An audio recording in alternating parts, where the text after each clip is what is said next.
Assalamualaikum warahmatullahi wabarakatuh. Yang terhormat Ibu Rini sebagai dosen pengampu mata kuliah genetika molekuler. Di sini kami akan mempresentasikan tentang mekanisme ekspresi gen pada SARS-CoV-2 dari kelompok 8. Kelompok 8 ini ada Musa, ada Ripka Iola, ada Fabian, Denia Catherine, dan saya adalah dosen kuliah. Lalu di next. Selanjutnya akan dijelaskan oleh rekan saya, Fabian. Silakan. Baik, jadi pada slide sini saya akan menjelaskan mengenai gambaran umum dari virus penyebab COVID-19, yaitu SARS-CoV-2. Nah, virus ini termasuk dalam keluarga Coronaviridae, lebih tepatnya genus Beta Coronavirus.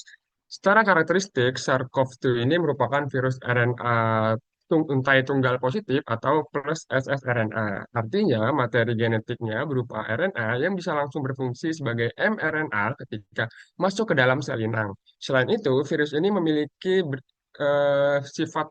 sifatnya itu envelope, yaitu memiliki lapisan membran lipid di bagian luar yang berperan penting dalam proses infeksi.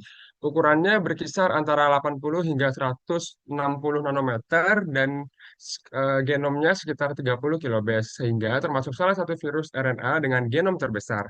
Karakteristik-karakteristik ini nantinya akan berpengaruh terhadap mekanisme ekspresi gen virus di dalam sel. Pada slide ini ditampilkan struktur dari SARS-CoV-2 beserta komponen utamanya. Terdapat empat protein struktural utama. Yang pertama adalah protein spike atau S yang berfungsi untuk mengikat reseptor ACE2 pada sel inang sehingga virus dapat masuk ke dalam sel.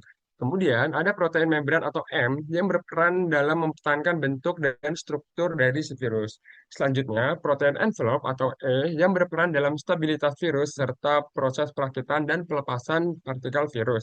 Dan yang terakhir adalah nukleokapsid atau N yang berfungsi mengikat dan melindungi RNA virus di dalam partikel virus.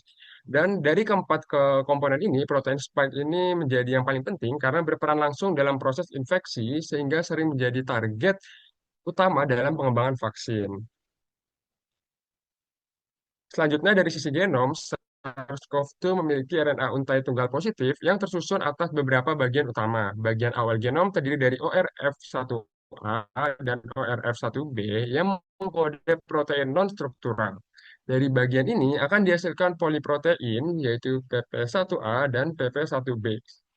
Poliprotein ini kemudian diproses menjadi berbagai enzim penting, termasuk enzim yang berperan dalam replikasi RNA virus seperti RNA dependent RNA polimerase. Selain itu, terdapat juga gen struktural seperti S, E, M, dan N yang akan digunakan untuk membentuk partikel virus baru.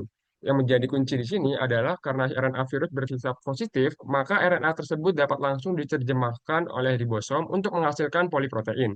Artinya, virus akan memprioritaskan pembentukan enzim replikasi terlebih dahulu sebelum membentuk struktur virus. Setelah enzim-enzim tersebut terbentuk, virus akan melanjutkan ke tahap translasi lanjutan dan replikasi genom yang akan dijelaskan pada bagian berikutnya. Baik, pada tahap awal infeksi, proses dimulai dari interaksi antara virus dengan sel inang. Nah, protein spike pada SARS-CoV-2 tersusun atas dua subunit utama, yaitu subunit 1 atau S1 dan S2 atau subunit 2. Nah, subunit 1 ini berperan dalam pengikatan reseptor, sedangkan S2 berfungsi dalam proses fusi membran. Pada bagian S1 terdapat domain yang disebut reseptor binding domain atau RBD, yaitu bagian yang secara spesifik mengenali reseptor sel inang. RBD ini tuh bersifat dinamis karena dapat berubah dari posisi down menjadi up. Dan hanya pada posisi up, si RBD ini dapat berikatan dengan reseptor ACE2 atau angiotensin converting enzim 2 yang terdapat pada permukaan sel inang. Nah, ikatan ini menjadi kunci awal masuknya virus ke dalam sel. Tapi proses ini tuh belum cukup. Agar virus benar-benar bisa masuk, protein spike harus mengalami pemotongan lanjutan pada situs S2 prime atau cleavage situs site pada subunit S2. Nah, berdasarkan kondisi sel inang, virus itu dapat melalui dua jalur masuk. Boleh di next? Nah, jalur pertama adalah jalur permukaan sel atau cell surface entry. Pada jalur ini, pemotongan protein spike terjadi langsung di permukaan sel oleh enzim TMPRSS2 atau tannous membrane protease serine 2. Karena proses ini terjadi di membran plasma, virus dapat langsung melakukan fusi membran tanpa harus masuk ke dalam sel terlebih dahulu. Jalur ini tuh cenderung lebih cepat dan efisien, serta membantu virus menghindari mekanisme pertahanan sel seperti IFITM atau interferon induced membrane protein yang biasanya menghambat virus di dalam endosom. Sementara itu jalur kedua ada jalur endosomal atau endosomal entry. Jalur ini tuh terjadi jika enzim TMPRS S2 tidak tersedia dalam cukup jumlah yang banyak. Pada kondisi ini tuh virus sudah berikatan dengan ACE2 dan masuk ke dalam sel melalui proses endositosis, yaitu ditelan ke dalam vesikel yang disebut endosom. Di dalam endosom ini lingkungan yang asam akan mengaktifkan enzim katepsin L yang kemudian memotong protein spike pada situs S2 prime. Nah, perbedaan utama dari kedua jalur ini terletak pada kondisi dan lokasi terjadinya proses. Jalur permukaan terjadi langsung di pembuluh sel dan dengan kondisi yang normal.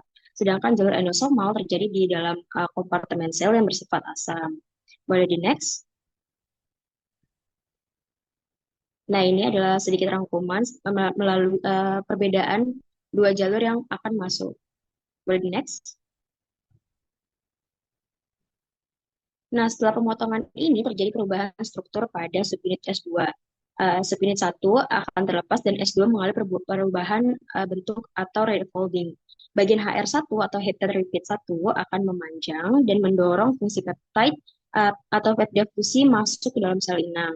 Nah, selanjutnya si HR2 atau hepatic repeat 2 akan melipat kembali, menarik membran virus dan membran sel ini semakin dekat sehingga akhirnya nanti bakal menyatu. Nah, penyatuan itu membentuk struktur yang disebut fusion pore atau pore fusi. Melalui pore inilah genom virus berupa RNA tunggal atau single stranded RNA yang positif dilepaskan ke dalam sitoplasma sel inang. Nah, nanti RNA ini akan digunakan sebagai cetakan untuk proses replikasi virus selanjutnya. Boleh next.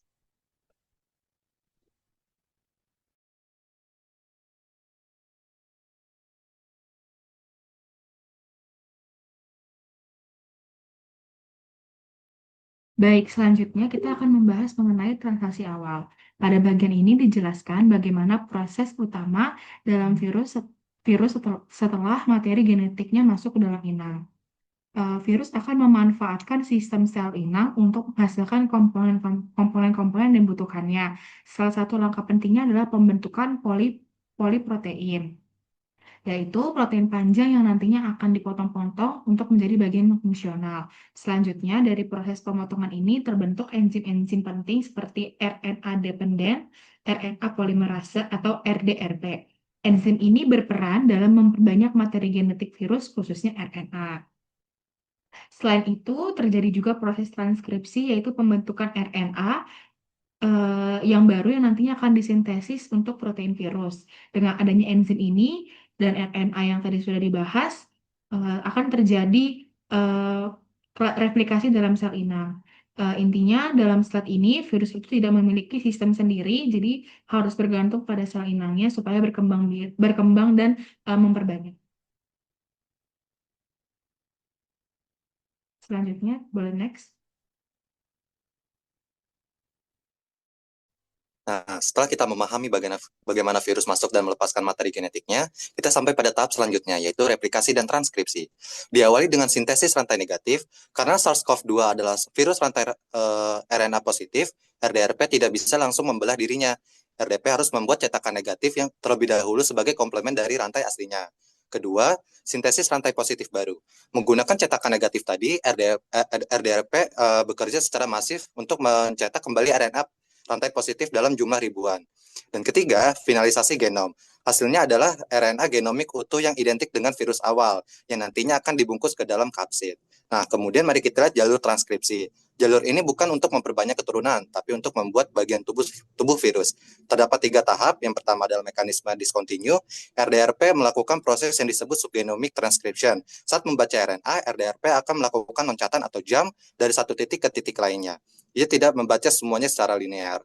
Dan kedua, diversitas jenis sgRNA. Loncatan-loncatan ini menghasilkan berbagai potongan RNA pendek yang berbeda-beda ukurannya, yang kita sebut sebagai subgenomic RNA atau sgRNA. Dan terakhir, target sintesis protein struktural. Jadi setiap sgRNA ini tuh bertindak sebagai messenger RNA spesifik. Ada sgRNA yang khusus untuk membuat protein spike, ada protein amplop, protein membran, dan protein nukleokapsid. Nah, jadi di tahap keempat ini virus sudah berhasil menyelesaikan 2 tugas besar, yaitu pertama, menyiapkan genom, dan kedua, menyiapkan resep untuk protein struktural. Nah, tahap selanjutnya mengenai bagaimana bagian-bagian ini dirakit yang akan dijelaskan oleh rekan saya. Next. Oke, jadi setelah virus masuk ke dalam sel dan RNA dilepas, tahap berikutnya itu adalah translasi lanjutan. Jadi di tahap ini, virus akan menggunakan subgenomic RNA atau sgRNA yang akan diterjemahkan oleh ribosom sel inang menjadi protein-protein penting. Yang pertama itu ada protein S atau spike, berfungsi untuk membantu virus masuk ke sel lain. Lalu ada protein M, membran, untuk mengatur bentuk dan membantu proses perakitan virus. Ada protein E, envelope, yang berperan dalam proses pelepasan virus dari sel. Lalu ada protein N, nukleokapsid, berfungsi membungkus RNA virus. Jadi si sgRNA ini bisa dianggap sebagai cetakan khusus untuk membuat bagian-bagian tubuh virus. Tanpa proses ini, virus itu tidak akan bisa membentuk struktur lengkapnya. Boleh slide selanjutnya? Nah, setelah semua protein virus terbentuk, tahap berikutnya adalah perakitan dan pelepasan virus baru. Yang pertama itu ada tahap perakitan. Jadi perakitan virus ini terjadinya di bagian khusus dalam sel, yaitu ER dan ER Golgi Intermediate Compartment atau ERGIC. Jadi protein S, E, dan M ini akan masuk ke membran ER. Lalu protein N akan bergabung dengan RNA membentuk nukleokapsid. Lalu semua komponen ini kemudian akan dirakit menjadi virus baru atau virion. Nah, masuk ke bagian 2, yaitu pelepasan atau release. Jadi setelah terbentuk, virus itu nggak langsung keluar gitu aja. Tapi virus itu dibungkus dalam vesikel yang kemudian dikeluarkan dari sel melalui proses exositosis. Setelah keluar, virus baru siap menginfeksi sel lain. Jadi virus ini harus keluar secara halus tanpa langsung menghancurkan sel, sehingga bisa terus memperbanyak diri tanpa langsung terdeteksi. Slide selanjutnya akan dijelaskan oleh rekan saya. Baik, kesimpulannya adalah SARS-CoV-2 ini merupakan virus RNA untai tunggal positif yang dapat langsung ditranslasi dalam sel inang setelah masuk. Nah, struktur virus ini terdiri dari protein S, E, M, dan N yang memiliki peran penting dalam proses infeksi serta pembentukan virion baru. Setelah memasuki ke dalam sel, si virus akan mengekspresikan genomnya dalam bentuk poliprotein yang kemudian diproses menjadi enzim-enzim yang berperan dalam replikasi. Nah, menariknya, virus ini tuh memprioritaskan pembentukan enzim replikasi terlebih dahulu sebelum mensintesis protein struktural, sehingga proses perbanyakan virus ini dapat berlangsung lebih efisien. Nah, secara keseluruhan, strategi ini memungkinkan virus memanfaatkan sistem atau machinery sel inang secara optimal untuk mendukung siklus hidupnya. Baik, sekian presentasi dari kelompok kami. Kurang lebih mohon maaf. Wassalamualaikum warahmatullahi wabarakatuh.